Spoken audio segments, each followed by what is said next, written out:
는 잘 안 보이죠? 이게 무엇입니까? 상수리 열매가 주워왔습니다. 도토리가 익을 때 보면은 이제 봄에는 싹이 나죠. 그다음에 꽃이 핍니다. 그리고 이제 도토리 열매가 맺습니다. 우리가 농사를 지을 때 보면은 봄에는 씨앗을 뿌리고 여름에는 뜨거운 떼약 끝에서 곡식이 무럭무럭 자랍니다.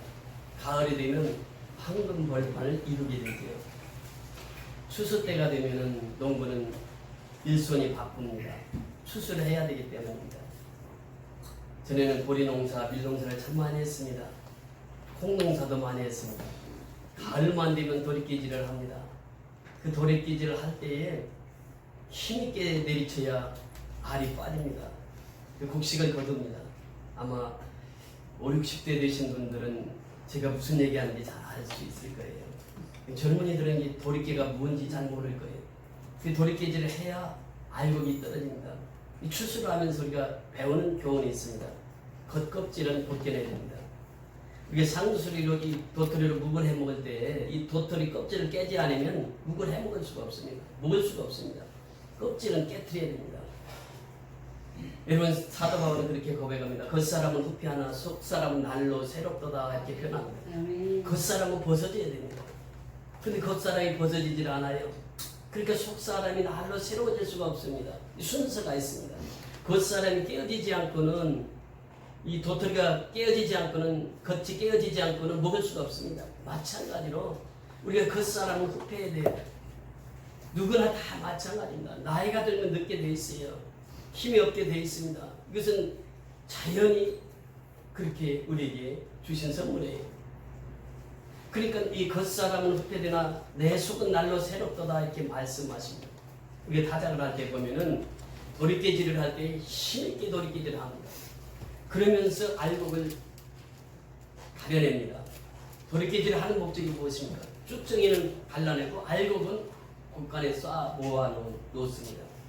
우리가 또 챙기질을 합니다. 챙기질을 하면 쭉정이는 다 나갑니다. 그런데 알곡은 다 남습니다. 그래서 챙기질을 합니다. 하나님 역시 마찬가지입니다. 지금은 성령의 시대요. 마지막 때에 하나님께서 유시질을 하신다고 하는 것이에요. 그래서 우리는 열천의 비율에 대해서 너무 잘 압니다. 미련한 다섯처녀는 등만 가졌습니다. 기름을 준비하지 못했습니다. 그런데 슬기로운 다섯처녀는 기름과 등을 다 가졌습니다. 예수님이 밤중에 오십니다. 그때 슬기로운 다섯처녀는 다 예수님을 맞이할 수 있었지만 미련한 다섯처녀는 문이 닫혀서 이제 더 이상 그 방에 예수님의 신랑방에 들어갈 수가 없었습니다. 그래서 마지막 때를 살아가면서 우리가 어떻게 살아가야 될 것인가를 우리 경고해 주시는 말씀입니다. 자, 우리가 겉사람과 속사람에 대한 말씀을 드렸는데 오늘은 이제 옛사람과 새사람에 대해서 말씀을 드리고자 합니다. 우리가 새 사람을 입었습니다. 새 사람을 입은 우리는 옛 사람을 벗어버려야 된다고 하는 것입니다. 그런데 옛 사람을 벗어버리지를 못해요. 덜 깨지고, 덜 부서지고, 덜 죽기 때문에 옛 사람이 그대로 존재하고 있는 것입니다. 우리의 옛 사람을 죽인다고 하는 것은 깨어지고, 부서지고, 죽어야 되는데 그것이 되지 않는 것이에요. 그러니까 우리가 세상에 살면서 그리스도인이 세상에 비치고 세상에 소금해야 되는데 세상 사람과 똑같이 살아가는 것이죠. 옛사람의 모습대로 살아가는 것이에요. 그러니까 주님께서 오늘 말씀하십니다. 오늘 본문에 보면 그 9절에 그 말씀을 주시죠. 골로새 3장 9절에 보면은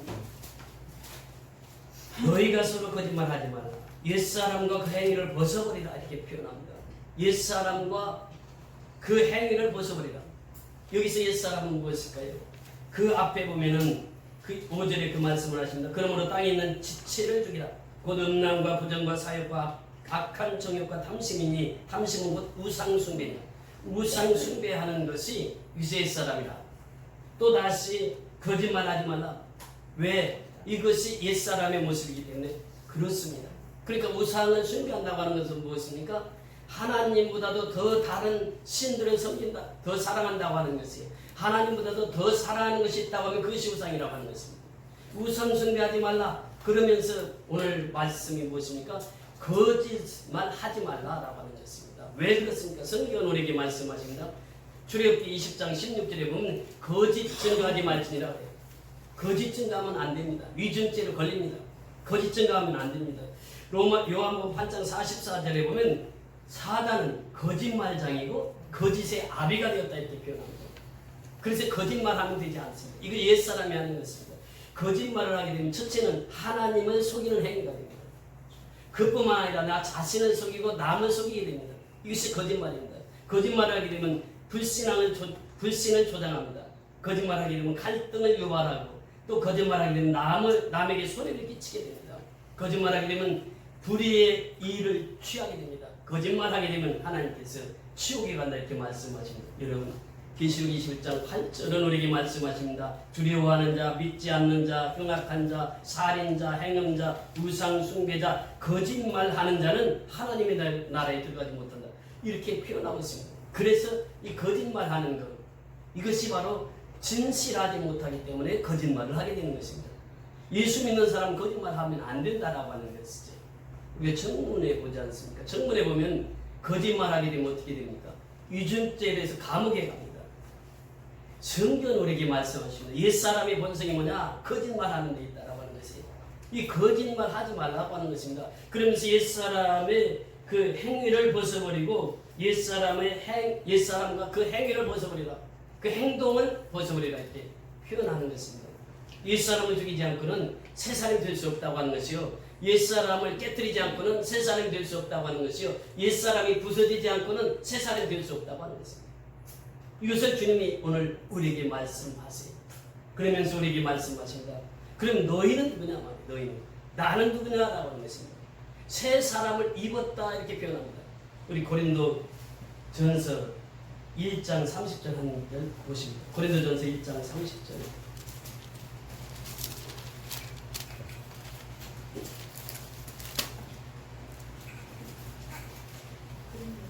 고린도전서 1장 30절입니다.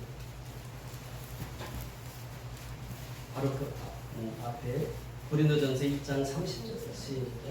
너희는 하나님으로부터 나서 그리스도 예수 안에 있고 예수는 하나님으로부터 나와서 우리에게 지혜와 의로움과 거룩함과 구원함이 되셨으니. 자, 여기에 보세요. 너희는 누구로부터 났다고요? 하나님으로부터 났습니다. 우리는 누구로부터 났습니까? 하나님으로부터 났다라고 하는 사실. 이 사실을 잊어버려서는 아니 됩니다. 그래서 이 태어나는 순간 누구의 사랑을 받고 태어났다고요? 하나님의 사랑을 받고 태어났습니다. 그래서 당신은 사랑받기 위해 태어난 사람이에요. 내가 누구를 통해서 태어났다고요? 하나님을 통해서 태어났어요. 하나님께로부터 났습니다. 우리의 신분을 잊어서는 되지 않는단 말이죠. 하나님께로부터 났습니다. 우리는 두 번째 뭐라고 말씀하십니까? 그리스도 예수 안에 있고 누구 안에 있고? 그리스도 예수 안에 있고 누구 안에 있고? 그리스도 예수 안에 있고 이 사람이 열매를 맺는 것이에요. 나는 포도나무 너는 가지니 저가 내 안에 내가 저 안에 있으면 이 사람 과실을 많이 나를 떠나서는 너희가 아무것도 할 수 없습니다. 이것이 예수님께서 제자들에게 향한 메시지였습니다. 그러니까 우리는 그리스도 예수 안에 있을 때에 열매를 맺을 수 있는 것입니다. 그리스도 예수 안에 있을 때 이와 같은 열매를 맺을 수 있다는 거예요. 우리의 삶의 열매를 맺을 수 있다고 하는 것입니다. 속사람이 새롭게 된다고 하는 것이요, 속사람이 그 열매를 맺고 산다고 하는 것입니다. 예수 안에 있을 때, 그리스도 안에 있을 때, 그리스도 예수 안에 있을 때의 그 말씀이죠. 그러면서 하나님으로부터 나와서 우리에게 지혜와 의로움과 거룩함과 권함이 되셨다. 여러분, 새 사람을 입으면 지혜로운 사람이 됩니다. 지혜로운 사람이 어떤 사람일까요? 하늘의 지혜를 받는, 호크마라고 하는 말인데 이 하늘의 지혜를 받고 살아갑니다. 지식과 지혜는 차이가 있습니다. 지식은 배워서 얻어지는 것이 지식이라고 하면 지혜는 하늘로부터 오는 지혜, 성령이 주시는 지혜, 하나님 주시는 지혜예요. 그러니까 예수 믿는 사람은 지혜롭습니다. 이것이 이제 우리에게 주시는 말씀입니다. 지혜입니다. 두 번째는 무엇입니까? 의로움입니다. 예수 믿으면 의로워집니다. 죄인이 의로워진다고 하는 것이 의인으로 살아간다고 하는 것입니다. 그래서 이 성경학자들은 그런 표현합니다. justification, 의인이 되었다라고 하는 것입니다. 죄인으로 영원히 죽을 수밖에 없는 우리가 예수의 보혈로 말미암아 죄를 깨끗이 씻음 받으니까 의인이 되었다라고 하셨습니다. 그 세 사람은 의인으로 살아가는 사람이에요. 세 번째는 거룩함을 입었으니 거룩함, sanctification. 이 거룩함이라고 하는 것은 계속 우리에게 주어지는 것이에요. 예수님께서 말씀하시고 내가 거룩하니 너희도 거룩하라 이렇게 말씀하십니다. 거룩함이라고 하는 것은 계속해서 이루어지는 것입니다. 성화의 과정은 계속해서 우리가 죽을 때까지 이루어지는 것이에요. 하루아침에 이루어지는 것이 아니라 지속해서 거룩한 삶을 살아야 된다고 하는 것입니다. 이것이 바로 새 사람을 입었으니 이런 표현이에요. 그 다음에 마지막에 무엇을 말씀하시고 있습니까? 구속함을 받았으니 이렇게 표현합니다. salvation이에요. 우리는 구원받았습니다. 예수가 나를 위해서 십자가에 죽으시고 사흘 만에 부활하심으로 말미암아 우리에게 주신 선물이 무엇입니까? 구속의 은혜요. 구원의 선물을 우리에게 주셨단 말이죠. 이 선물을 받은 우리는 평생 동안 구원의 감격 속에 살아가야 되는 거죠. 이것이 바로 우리의 신앙생활이 되어야 된다고 하는 것입니다. 그래서 우리가 가을날을 보면은 우리가 고백할 수 있는 것이 있습니다. 주님께서 우리에게 말씀해 주시길 날 구원해 주신 주 감사. 우리는 그 복음성가를 부를 때마다 정말 가슴이 뜨거워지는데 날 구원해 주신 감사, 모든 것 주신 감사. 그렇잖아요. 하나님은 나를 구원해 주셨을 뿐만 아니라 모든 것을 주시는 것입니다. 내가 아들을 아끼지 아니하시고 너희에게 주었노니 내가 너희에게 못 줄 것이 무엇이겠느냐. 그러니까 구원하신 하나님은 우리에게 예수님을 주셔서 우리를 구원해 주셨는데 그 나머지 것 모든 것을 왜 내가 못 주겠느냐 말씀하시는. 그래서 날 구원해 주신 주 감사, 모든 것 주신 감사, 지난 추억인의 감사, 내 주 곁에 계시네. 그 주님은 항상 내 곁에 계시네. 향기로운 봄철의 감사, 외로운 가을날의 감사, 사라진 눈물도 감사, 나의 영혼 평안해. 응답하신 기도 감사, 거절하신 것 감사, 헤쳐나온 풍랑 감사, 모든 것 채우시네. 아픔과 기쁨도 감사, 절망 중의 위로 감사, 침략 못할 은혜 감사, 크신 사랑 감사해. 길가의 장미꽃 감사, 장미꽃 가시 감사, 따스한 가정 희망 주신 것 감사, 슬픔과 기쁨도 감사, 하늘 평안을 감사, 내일의 희망을 감사, 영원토록 감사해. 이것이 바로 우리 신앙 고백이 되어야 될 줄 믿습니다. 구원받은 사람은 날마다 구원의 감격 속에 살아가야 되는 줄 믿습니다. 그래서 우리는 매일처럼 구원의 감격 속에 살면서 어떻게 하면 하나님이 기뻐하시는 일을 할 수 있을까? 어떻게 하면 한 영혼이라도 더 구원할 수 있을까? 어떻게 하면 하나님의 뜻을 이룰 수 있을까? 어떻게 하면 하나님이 기뻐하실까? 이 삶을 사는 것이 바로 새 사람으로 사는 삶인 줄 믿습니다. 그래서 우리는 날마다 구원을 향해서 외쳐야 돼요. 나를 구원해 주신 주님, 나를 살려주신 그 은혜를 오늘도 받고 살아가는 것입니다. 그래서 우리는 또 미얀마 땅에 그 구원의 소식을 전하러 가는 것입니다. 보세요. 하나님께서는 우리를 구원해 주셔서 우리로 하여금 전 세계의 복음을 전파하기를 원하십니다. 땅 끝까지 전파하기를 원하십니다. 그래서 우리는 구원받은 자로서 삶을 살아갈 때 정말 하나님 앞에 기쁨과 감사와 감격 속에 살아야 될 줄 믿습니다. 어거스틴이라고 하는 성인이 있었는데 그 어머니가 모니카입니다. 모니카는 그 자식을 낳아서 13살, 14살 때 어거스틴이 유학을 보냅니다. 시골에서 교육률이 대단했습니다. 어거스틴이 유학을 하다가 집에서 돈을 붙여주질 않는 거예요. 집이 너무 가난해가지고 유학을 보내놨는데 이 학생을 가르칠 수가 없는 거예요. 그래서 이제 고향으로 다시 돌아옵니다.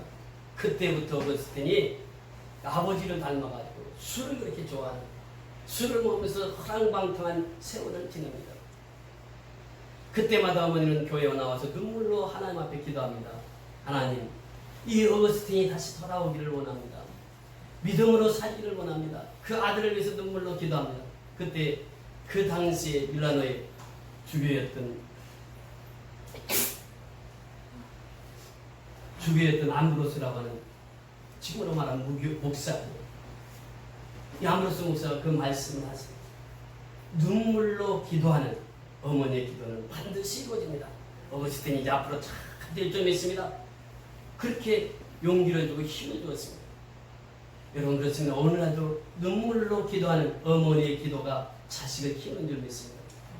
이런 미식축구에서 하인스 워드라고 하는 MVP를 받아가지고 우리나라에도 와서 인터뷰를 하신 분이 있습니다. 그 어머니가 누구입니까? 저 종로천에서 있다가 그 사실 몸 파는 여자였죠. 그 여자가 결혼해가 흑인하고 결혼해서 미국에 갑니다. 가서 얼마 되지 않아서 바로 이혼을 당합니다. 이혼을 당해서 그 어린 하인스 워드를 키웁니다. 그 아이가 자라서 MVP, 미식축구 MVP가 됐는데 그 아이하고 어머니하고 한국에 와서 인터뷰를 합니다. 그때 하인스 워드의 입을 통해서 제일 먼저 하는 것이 무엇입니까? 하나님께 감사합니다. 하나님께 감사합니다. 나를 하나님께서 여기까지 키워주셨습니다. 두 번째는 어머니께 감사드립니다. 그 아이가 변화된 것이 무엇입니까? 그는 학교에 가면 매일 놀림을 받았습니다. 너는 지금으로 말하면 튀기야. 너는 혼혈아야 하면서 친구들한테 놀림을 받는 거예요. 그때마다 어머니 보기가 싫었습니다. 어머니 말을 안 들었어요. 어머니 말 불순종했습니다. 그런데 어느 날 어머니가 하인스 워드가 자고 있는데 고등학교 시절에 어머니가 눈물을 흘리면서 기도합니다. 하인스 워드가 잠을 자다 보니까 눈물방울이 자기 얼굴에 뚝 떨어집니다. 그래서 깨어서 눈을 지그시 떠서 보니까 어머니가 눈물로 자기를 위해서 기도하고 있는 거예요. 그때부터 이 아이가 변화가 됩니다. 그래서 반듯하게 신앙생활합니다. 여러분 보세요. 사람이요. 어거스틴도 역시 마찬가지입니다. 어거스틴이 그 당시 회개할 때 어떤 말씀을 붙들었느냐 하면 로마서 13장의 말씀입니다. 밤이 깊고 낮이 가까웠으니 그러므로 우리가 어둠의 일을 벗고 빛의 갑옷을 입자. 낮에와 같이 단정히 행하고 방탕하거나 술 취하지 말며 음란하거나 호색하지 말며 다투거나 시기하지 말라. 오직 주 예수 그리스도로 옷 입고 정욕을 위하여 육신의 일을 도모하지 말라. 이 말씀을 받고 그는 하나님 앞에 깨어집니다. 부서집니다. 자신을 위해 죽이고 오직 영으로 살아가는 삶을 살게 됩니다. 그 당시에 암브로스라고 하는 그 주교 밑에서 훈련을 받습니다. 암브로스가 어떤 분인가 하면 그 당시에 로마에 그 황제가 있었습니다. 도시우스라고 하는 황제가 있었는데 이 황제가 데살로니카의 사람들의 많은 학살을 했습니다. 죄 없는 백성들을 학살했습니다. 그때 이 데오디우스라고 하는 분이 황제가 암브로스가 설교할 때 많은 분들이 구름대처럼 몰려서 그 설교를 듣기 위해서 나왔을 때 이분도 암브로스 목사님의 설교를 한번 듣고 싶다 해서 부활절날 교회를 옵니다. 교회를 온다는 소식을 목사님이 듣습니다. 교회 앞에 나갑니다. 교회 앞에 나가서 그 황제에게 말합니다. 당신은 교회 와서 예배를 드릴 수 없습니다. 너무 많은 피를 흘렸습니다. 그러면서 그 황제가 예배 드리러 왔는데 예배당 앞에서 황제를 못 들어오게 합니다. 돌려보냈습니다. 그래서 황제가 예배 드리러 왔다 예배를 드리지 못하고 돌아갑니다. 그 다음에 크리스마스 성탄절을 맞이했습니다. 성탄절 때도 내가 다시 한번 와서 예배를 드려야 되겠다. 황제가 자기 부하들을 이끌고 이제 밀라노 대성당에 옵니다.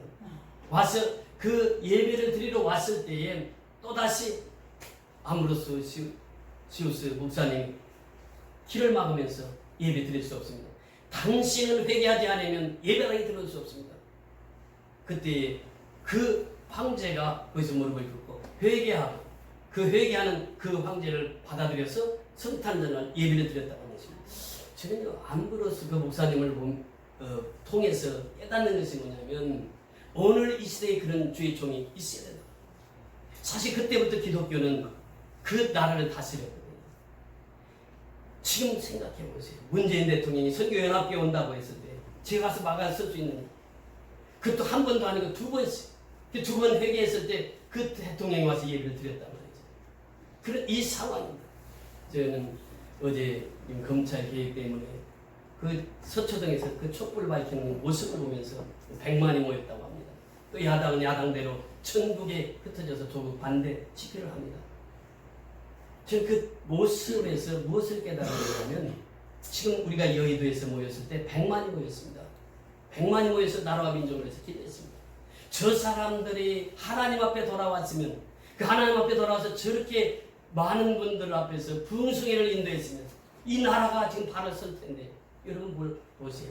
조국을 반대하는 사람도 있고 찬성하는 사람도 있습니다. 중요한 것은 기준입니다.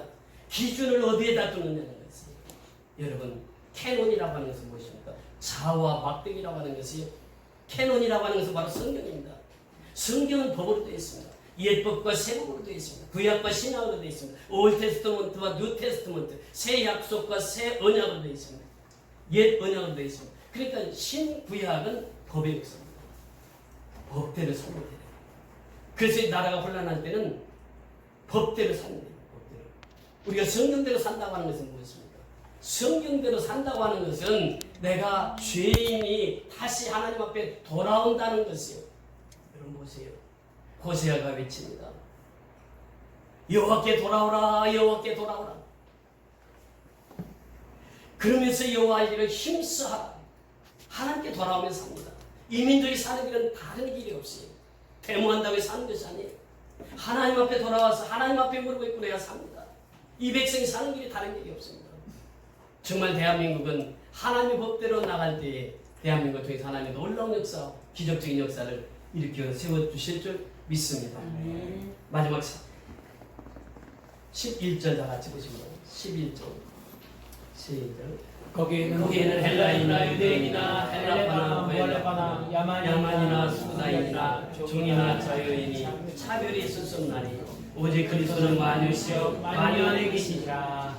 10절 후반절에 보면 이렇게 말씀하신다. 새 사람을 입으신 이는 자기를 창조하신 이의 형상을 따라 지식에까지 새롭게 하심을 입은 자리라. 여기에 보면 두 가지를 우리에게 말씀하신다. 새 사람을 입은 사람은 창조하신 이의 형상을 따라, 우리가 창조하신 자의 형상을 잃어버렸어요. 그 형상을 다시 회복하는 것입니다. 창조하신 하나님의 형상을 회복하는 것이, 이게 새 사람이 있는 것이에요. 두 번째는 지식에까지, 이 말은 하나님을 아는 지식을 말하고 있습니다. 그 당시에는 영지주의, 그노시스티즘이 그 당시에 팽배했습니다. 그래서 예수님은 영으로 오신 분이지 육으로 오신 분은 아니다. 예수님 어떻게 무리를 걷느냐? 무리를 걸으면 빠져버리지. 이것이 그노시스트, 그 영지주의자는 흑백론입니다. 그런데 여기에서 지식은 예수 그리스도를 아는 지식을 말하고 있습니다.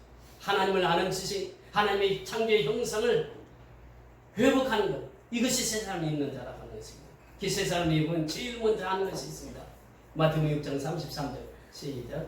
너희는 먼저 그의 나라와 그의 의를 구하라. 그래야면 이 모든 것을 너에게 더하시고. 이것이 새 사람이에요. 새 사람은 먼저 그의 나라와 그의 의를 구합니다. 이것이 바로 새 사람을 입은 자의 삶입니다. 그 하나님의 영광을 위해서 먼저 하나님의 나라와 하나님의 의를 구하는 자예요. 이 모든 것 위에 하나님의 영광을 위해서 살아가는 것입니다. 그래서 고린도전서 10장 31절에 보면 너희가 먹든지 마시든지 무엇을 하든지 다 하나님의 영광을 위하여. 첫째는 먼저 하나님 나라를 구하는 자예요. 두 번째는 모든 영광을 누구에게 돌리는 것이? 하나님께 돌리는 것이. 이것이 새 사람을 입은 자의 삶입니다. 그 새 사람을 입은 자는 항상 변화된 삶을 살아가는 것입니다. 이 사도 바울이 고백합니다. 그러므로 내 사랑하는 형제들아, 내가 하나님의 모든 자비하심으로 너희를 권하는, 자비하심이 무엇입니까? 헤세드라고 하는 표현이에요. 헤세드라고 하는 것은 사랑, 자비, 긍휼, 인애, 은혜, 이 다 포함이 됩니다.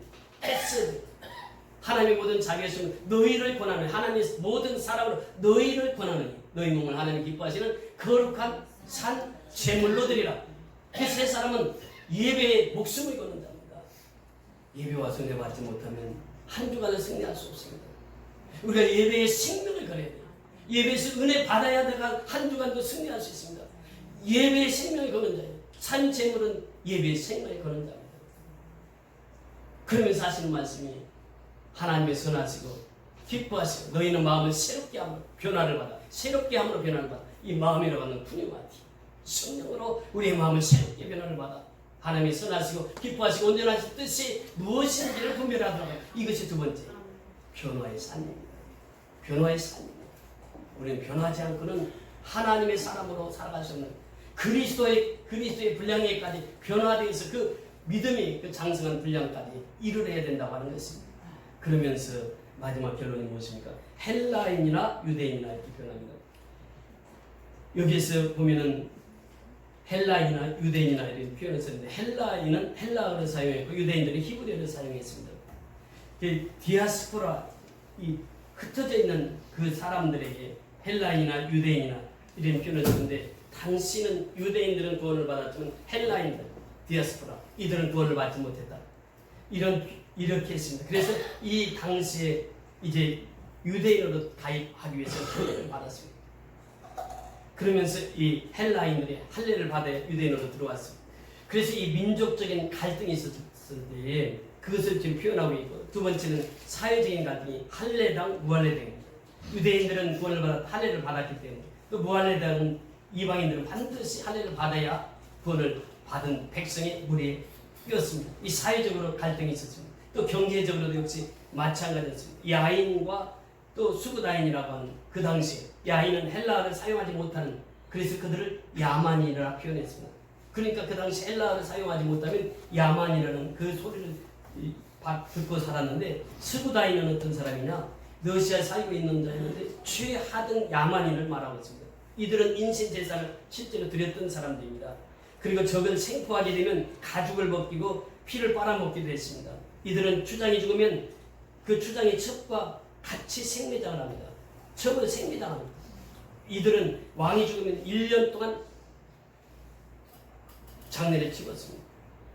그러면서 이들은 무지몽매하게 살았던 사람입니다. 그 최하등의 야만인들을 말하고 있습니다. 수구다인.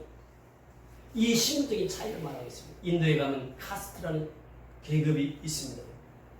여기에 보면은 그 네 가지 계급이 있는데, 브라만 계급입니다. 이 제일 좋은 상류층의 계급이죠.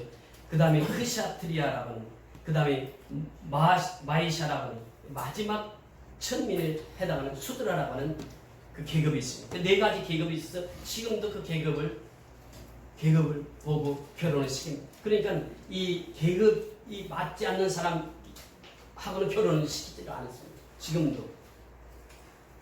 얼마 전에 그 인터넷에 보니까 맨 하층 계급이죠. 이 아이들이 11살인가 9살인가 먹은 아이들이 길거리에서 오줌을 쌌습니다.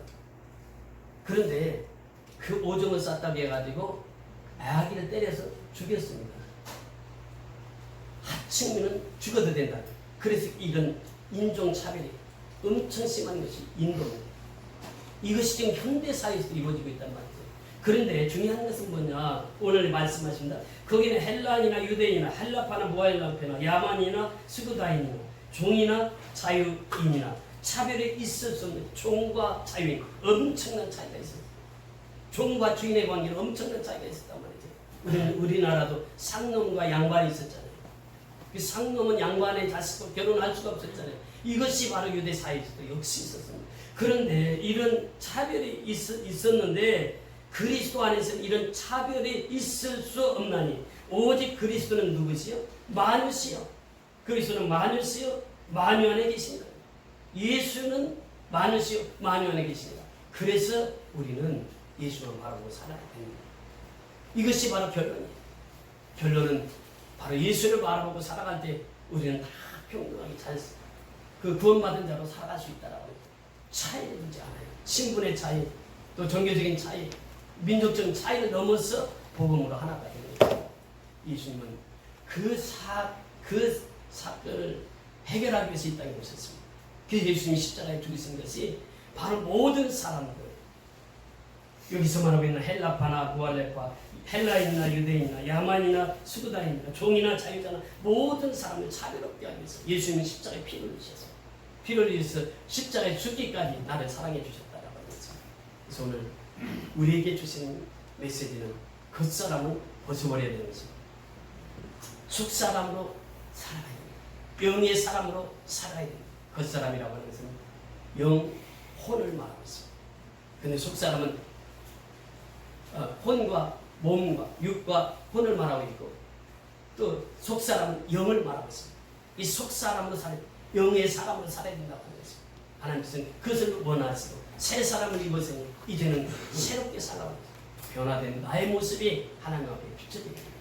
그러면서 이제 오직 예수만이 만왕의 왕이시고 예수님만이 만유의 주시고 그 예수님만이 우리의 모든 삶을 지배할 때 우리는 그 안에서 참된 평강과 자유를 누리며 살아가게 되는 줄 믿습니다. 아멘. 우리 선교연합회가 이 주신 오늘 말씀을 통해서 옛사람을 벗어버리고 새사람을 입고 이제 예수는 나의 왕이신 예수님 앞에 순종함으로 복을 받는 저와 여러분이 다 될 수 있기를 주의 이름으로 축원을 드립니다.